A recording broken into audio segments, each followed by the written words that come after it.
Amigos, eu quero aproveitar este momento para fazer uma reflexão sobre quem será salvo. Este é um tema, não é? Quem será salvo? O livro de Romanos, capítulo 10, no verso 13, diz o seguinte: Porque todo aquele que invocar o nome do Senhor será salvo. Todo aquele que invocar o nome do Senhor será salvo. O que significa invocar? É chamar. O que significa invocar? É anunciar, é pregar. Todo aquele que invocar o nome do Senhor será salvo. Então, quando falamos de invocar o nome do Senhor, estamos a falar de pregar, anunciar o Evangelho. Condição para que uma pessoa seja salva é anunciar o Evangelho. Nós, como servos de Deus, somos todos aconselhados, somos chamados a atenção a podermos viver do Evangelho, vivermos a pregar a palavra de Deus. Quando Deus nos chama para a Igreja Adventista do Sétimo Dia, Ele não nos chama para sentarmos lá. Ele nos chama para sermos missionários. Nos chama para irmos pregar o Evangelho eterno. Lembra-se do livro de 1 de Pedro? 1 de Pedro, deixa eu encontrar aqui o livro de 1 de Pedro. 1 de Pedro está depois de Tiago. 1 de Pedro, capítulo 2, no verso 9, diz o seguinte: Mas vós sois a geração eleita, sacerdócio real, a nação santa, o povo adquirido, para que anuncieis as virtudes daquele que vos chamou das trevas para a sua maravilhosa luz. Nós fomos chamados não para sentar, mas sim para anunciar a palavra de Deus. Nós fomos chamados para anunciar as maravilhosas verdades de Cristo. Muitas vezes, quando as pessoas sentam na igreja, desfocadas da missão de pregar o Evangelho, esta mensagem vai diretamente para os adventistas do sétimo dia, que são meus irmãos na fé. Quando nós nos desfocamos do Evangelho, quando nós sentamos, não estudamos a palavra de Deus e não vamos anunciar a mensagem de Cristo, o que vai acontecer é que haverá problemas. Uma pessoa desocupada vai criar problemas. O Espírito de Cias, livro Como Lidar com as Emoções, diz: mente desocupada é oficina para o diabo. Uma pessoa desocupada que não prega o Evangelho, onde ela fica, onde ela está, pensa e maquina em coisas erradas. Então, o meu conselho para todos os meus irmãos: não importa ser pastor, não importa ser obreiro, não importa quem seja, a nossa missão é ir pregar o Evangelho. Algumas pessoas têm justificado: não, eu já sou idoso, a minha idade já é avançada, eu não posso pregar o Evangelho deve ser pregado por jovens. Amigos, eu reconheço que Jesus Cristo confiou a sua mensagem aos jovens porque ainda tem energia. Mas ele não disse que os idosos não devem pregar, não está escrito isso. Em Salmos, Davi disse o seguinte: até a velhice eu continuarei a anunciar a palavra de Deus. A mensagem que Deus deixou para nós é para todos nós mesmos. Não importa ser idoso, não importa ser jovem, não importa ser criança. Durante o tempo difícil das perseguições que o povo de Deus vai passar, até crianças pregarão. Quais são essas crianças? São os nossos filhos. E estes filhos precisam de ser ensinados a palavra de Deus. Precisam de ser ensinados a doutrina bíblica. Precisam de ser ensinados a crença bíblica, para que eles possam levar esta mensagem para o mundo. Todo pai que não ensina o seu filho a andar no princípio será culpado da perdição de seu filho também. Todo aquele que não ensina a verdade ao seu filho, ele será culpado sim. Todo adventista do sétimo dia que não prega o Evangelho será culpado da morte daquele que hoje não conhece a verdade. A Bíblia nos chama de reparadores de brechas. Quais são essas brechas? Hoje o povo não conhece esta verdade do sábado. As pessoas não sabem que guardar o domingo é falsidade. As pessoas não conhecem a mensagem de saúde. E nós, como povo adventista, somos chamados a ir anunciar esta mensagem para os outros. As pessoas não sabem que cultuar os espíritos, os defuntos, é pecado, é errado, é doutrina satânica. E o adventista é que tem esta missão de ir advertir ao mundo a respeito disto.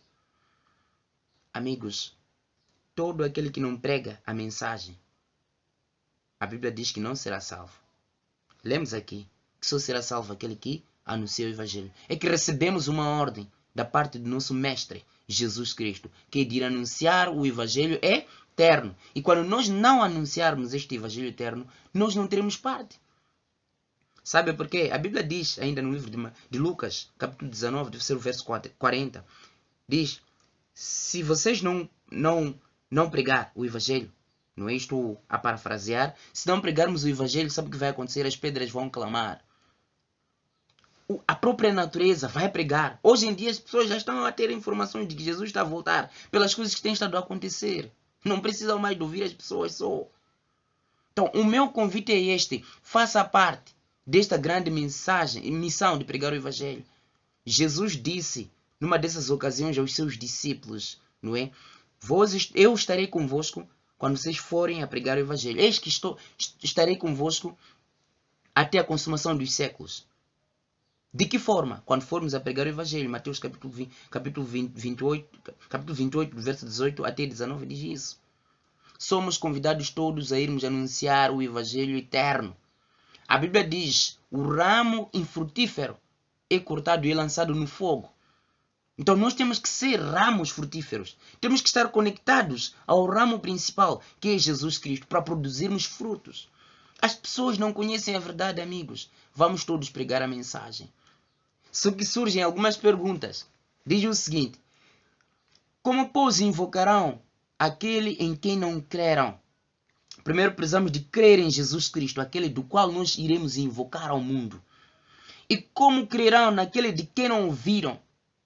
Precisamos sim de ouvir falar de Jesus Cristo. Os líderes, os pastores, todos os servos de Deus, aqueles que ensinam a verdade, precisam de o quê? De ensinar as pessoas a respeito de Cristo. E como ouvirão se não há quem pregue? Hoje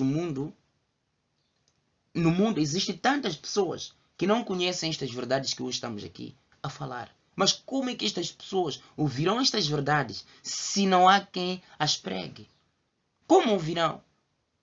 Vamos anunciar o Evangelho para divertir ao mundo. E como pregarão se não forem enviados? Como está escrito, quão formosos os pés dos que anunciam o Evangelho de paz, dos que trazem alegres novas de boas coisas. Cristo diz que são formosos os pés daqueles que anunciam o Evangelho. E sabe o que acontece com os pés daqueles que não anunciam o Evangelho? Os que anunciam são formosos os seus pés, mas daqueles que não anunciam, sabe o que acontece? Irmãos, os seus pés correm para poder derramar sangue inocente, matar. Estes correm para matar. E como é que eles fazem? Por meio de matar a reputação de alguém, por meio de fofoca, falar mal de alguém, odiar pessoas. E o livro de Salmos nos apresenta esta particularidade. Este é o último texto que vou ler. Os pés daqueles que não anunciam o Evangelho fazem isto aqui. Livro de Salmos, capítulo 15. Eles não andam sinceramente, eles não praticam a justiça, não falam a verdade no coração. Eles o que fazem? Eles difamam com a sua língua, eles fazem mal ao seu próximo, eles fazem tudo o que é errado. E a Bíblia diz que estes aqui não irão para os seus. Eu simplesmente parafraseei o Salmos capítulo 15, do verso 2 até o verso 4. Eu convido a todo o adventista do sétimo dia a tomar providência, a poder decidir ir anunciar o Evangelho eterno, aquele que nós fomos dados por missão para poder anunciar àqueles que não o conhecem. Desejo que Deus vos possa abençoar. Pode estar aí alguém que me ouviu a falar que não seja adventista de sétimo dia e que diz: eu que não sou adventista, o que eu tenho que fazer? Simplesmente aceite a mensagem que ouviu e se una a nós para podermos ir anunciar a mensagem de Cristo. O mundo está a se amontoar em feixes para serem queimados no fogo no inferno. Está a se amontoar em feixes para lutar e tentar combater a palavra de Deus, para tentar combater contra todos aqueles que anunciam a verdade. Una-se a mim e vamos lutar juntos contra as potestades das trevas. A nossa luta não é contra o nosso irmão. A nossa luta não é contra sangue igual. Mas a nossa luta é contra Satanás e os poderes das trevas. Deus deseja que você faça parte desta comitiva da pregação do Evangelho. Que Deus te abençoe para tudo sempre. Em nome de Jesus. Amém.